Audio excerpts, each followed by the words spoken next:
ఇక విద్యా వినోదం సాగించవచ్చు. దూర్జటి కవి గారు కానివ్వండి.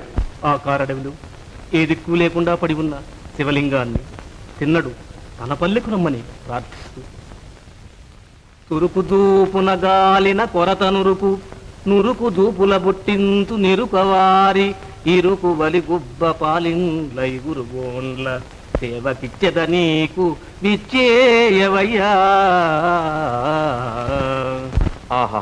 స్తుతమతి అయినా ఆంధ్రకవి దూర్జటి పల్కుల కేళకయ్యెనో అతులిత మాధురీ మహిమ తెలిసెన్ భువనైక మోహనోద్ధత సుకుమార వారవనితాడన కాఘన కాపహారి సంతత మధురాధరోధిత సుధారసధారలు గ్రోలుటందుమీ.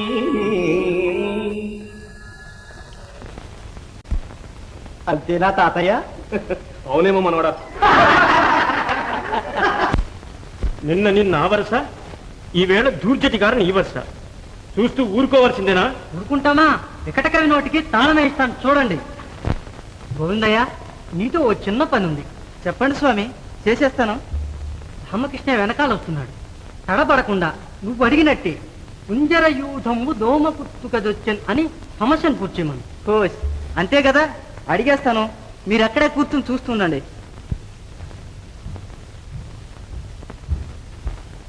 కవి గారు, ఏ నాయన, కుంజరయోధంబు దోమకుత్తుకదొచ్చాను.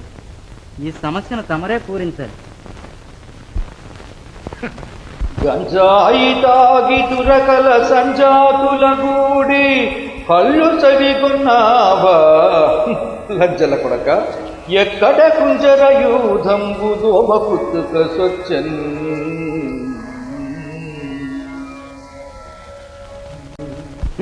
గట్టిగా హరిహరి, ఆ దీవెల్లన్నీ నాకే గురుస్వామి. కేవలం మీకే అని ఎందుకు అనుకోవాలి భట్టుమూర్తి గారు? అందులో మాకు భాగం ఉంది. అప్రాచ్యుడా, ఈ అవమానాలతో జీవించడం కన్నా మరణించడమే మంచిది. అవునవును, అది చాలా మంచిది. చచ్చి ఏం సాధిస్తాం భట్టుమూర్తి? ప్రభువుతో చెప్పి ఈ కోణంగి సంగతి తేలుద్దాం. కుంజర యూధంబు దోమకుత్తుకదొచ్చెన్, ఈ సమస్యనే మేమిస్తున్నాం. పూరించండి రామకృష్ణయ్య గారు.